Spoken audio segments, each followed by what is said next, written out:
오늘 아침도 중요한 시작을 가장 중요한 고백으로 시작합니다.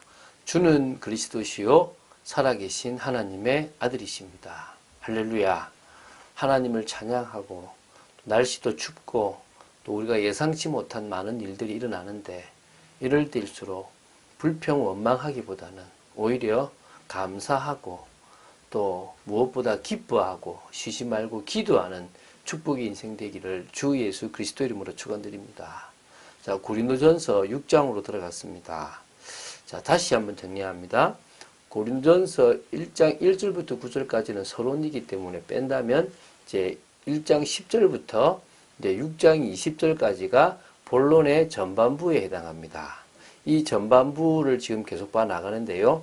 이 본론의 전반부를 다시 두 부분으로 나눌 수가 있다 그랬죠. 1장 10절부터 4장 21절까지를 나눌 수 있고요. 5장 1절부터 6장 20절까지를 나눌 수 있다 그랬습니다. 그래서 이 전체가 지금 1장 10절부터 6장 20절까지가 글로의 집의 사람들을 통해서 바울이 전해 들었던 고린도 교회의 문제에 대해서 바울이 책망도 하고 권면도 하는 것이 기록되어 있는데요.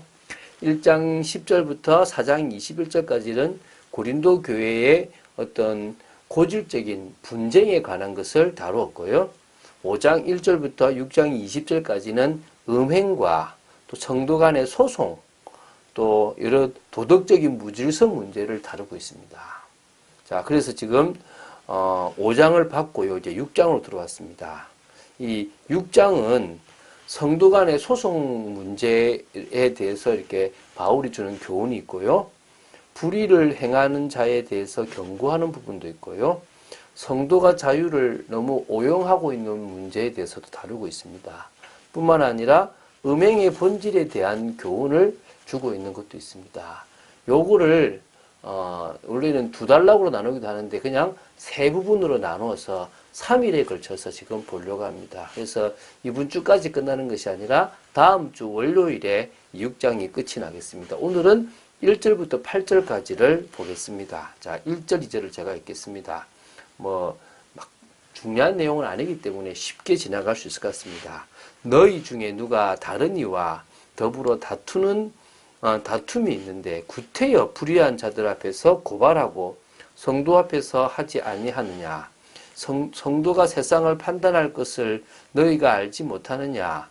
세상도 너희에게 판단을 받겠거든 지극히 작은 일 판단하기를 감당하지 못하겠느냐. 자, 고린도 교회 내에 다툼을요, 이 세상의 법정에 고발해서 소송을 진행한 일이 있었던 겁니다. 사실은 어떤 의미에서 고린도 전역에 또, 그 법정에서 교회의 문제들이 지금 다 밝혀지는, 지금도요, 교회 내에 화합이 안 돼서 목사와 장로가 싸우고 이런 것들이 지금 세상법에서 지금 이렇게 그걸 하고 있거든요. 너무 안타까운 모습들이 너무 많아서 제 개인적으로 참 이 고린도전서 6장에 대한 부분들을 그분들에게 말해주고 싶을 만큼 안타깝습니다. 지금 바울이 그 얘기를 하고 있는 겁니다.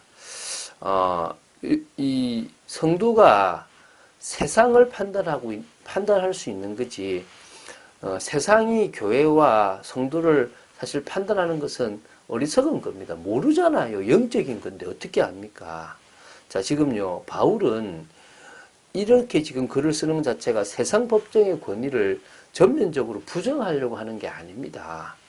성도들과 성도들 사이에 분쟁 문제가 발생했을 경우 그 분쟁 문제를 하나님의 법을 잘 알지 못하고 이 세상에서 적용되는 세속법을 가지고 제한적인 문제만을 심리하는 그런 세상 불신 법정의 그 법관들에게 제소하는 것 자체가 부끄럽고 부당하다, 틀렸다라고 얘기하는 겁니다. 그래서 2절에 보면 성도가 세상을 하는 거다. 그런데 세상도 성도의 판단을 받는데 교회 안에 있는 작은 일을 왜 너희들이 지금 판단 못하느냐? 세상에 대한 큰 문제, 이슈되는 것도 지금 판단하고 다 진단하고 제대로 이야기하는 이 교회가 교회 내에 있는 분쟁 하나를 해결하지 못해서 말이 되냐? 이렇게 얘기하는 겁니다.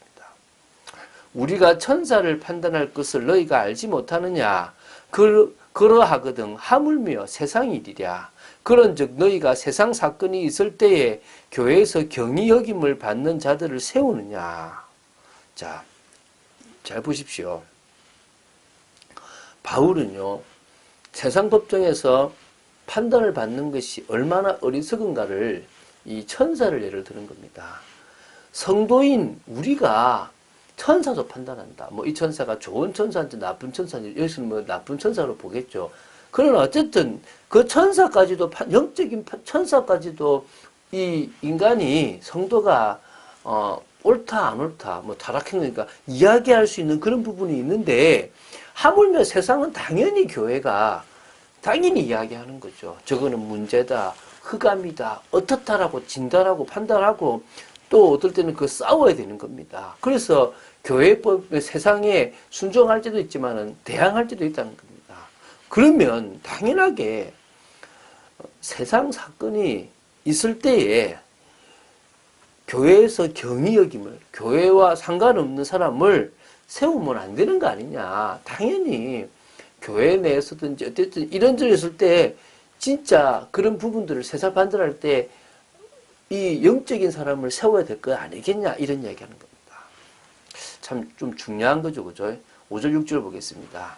내가 너희를 부끄럽게 하려 하여 이 말을 하노니 너희 가운데 그 형제 간의 일을 판단할 만한 지혜 있는 자가 이같이 하나도 없느냐. 형제가 형제와 더불어 송사할 뿐더러 믿지 아니하는 자들 앞에서 하느냐. 자, 고린도전서 4장 14절에는 이런 얘기합니다. 교회에 분쟁이 있을 때 바울이 뭐라고 얘기하냐면 교만할 때 너희를 부끄럽게 하려고 이것을 쓴 것이 아니고 아버지가 자식한테 훈계하듯 이것을 한다라고 얘기를 했어요. 그런데 지금은요 뭐라 그러냐면요 너희를 오히려 부끄럽게 하려고 지금 내가 지금 이 서신을 이 편지를 쓰고 있다. 그러니까 이게 지금 완전 다르게 지금 기록되어 있잖아요. 이게 무슨 말이냐면 바울이 지금 고린도 교회 성도들에게 얘기한 겁니다. 너희들이 내가 쓴 이 서신을 읽을 때 이방인의 법정에 소송을 의뢰한 일에 대해서 성도로서 부끄러움을 느끼기를 바라는 거다. 잘못한 거다. 왜 그것을 세상 법정에다가 내놔서 조롱거리가 되고 영적인 것을 모르는 자들에서 판단을 받느냐 이런 겁니다. 잘 보십시오. 자, 1절부터 3절에서는요. 고린도 교회를 향한 향해서 세상과 천사들도 판단할 고귀할 신분에서 어긋난 부분에 대해서 이렇게 지적했지 않습니까? 그 교회의 존엄성을 망각하고 성도 간의 분쟁을 세상 법정에서 제소한 것 자체를 질책한 겁니다. 그래서요, 분명히 알아야 될 것이 뭐냐면, 교회 안에 형제 간의 일을 판단할 지혜 있는 자가 분명히 있다. 왜 없는 것처럼 생각하여 세상 법정에 소송을 했는지, 송사를 했는지 잘 생각해봐라. 지금 잘못됐다. 얘기하고 있는 겁니다. 너희가 피차 고발함으로 너희 가운데 이미 뚜렷한 허물이 있나니 차라리 불의를 당하는 것이 낫지 아니하며 차라리 속는 것이 낫지 아니하냐. 너희는 불의를 행하고 속이는구나. 그는 너희 형제로다. 지금요, 성도 간의 그런 피차의 문제를 소송한다는 것 자체가 이미 세상에 대해서 영적으로 패배했다. 고린도 교회는 도덕적 패배고 성도라면 마땅히 지녀야 할 그리스도의 한몸 의식을 해체한 것과 같다. 결과적으로 고린도 교회가 피차 간에 분쟁하고 이를 세상 법정에 맡긴 것 자체는 세상의 권세에 굴복한 패배의 사건이다. 사랑을 저버리고 이기적인 욕망만을 쫓은 결과에 부끄러운 것이다. 라는 것을 지금 이야기하는 겁니다. 그러니까 이렇게 얘기하는 거죠. 자신의 이익을 위해서 세상 법정에 소송을 하는 것보다 차라리 불의를 당해라. 그게 더 낫고 속는 것이 더 낫다. 그런데 어찌하여 지금 너희가 그러지 않고 불의를 행하고 있고 속이고 있느냐.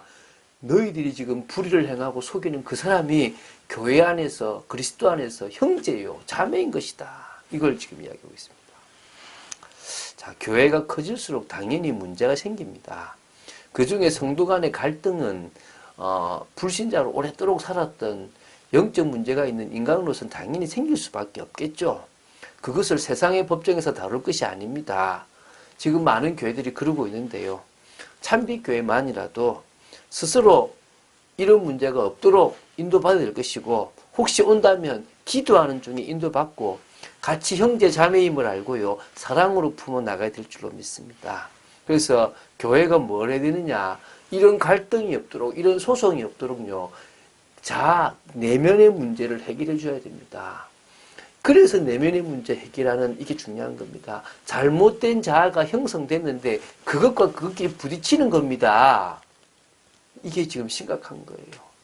자신들은 모르고 있는 겁니다. 뭐가 문제인지를 모르고 있는 거죠. 우리는 알아야 될 줄로 믿습니다. 우리가 잘못된 각인 뿌리 체질을 바꾸고 한 마음 한 뜻 한 신앙으로 한 믿음으로 고백되는 믿음의 사람으로 서야 될 줄로 믿습니다. 바울은요, 감옥에서 빌레몬 한 사람을 바꾸어서 오네시모 한 사람을 바꾸어서 빌레몬과 화해까지 시켰습니다. 이게 얼마나 축복된 일입니까? 우리가 전도자로서 성도로서 이런 축복의 인생을 살 수 있습니다.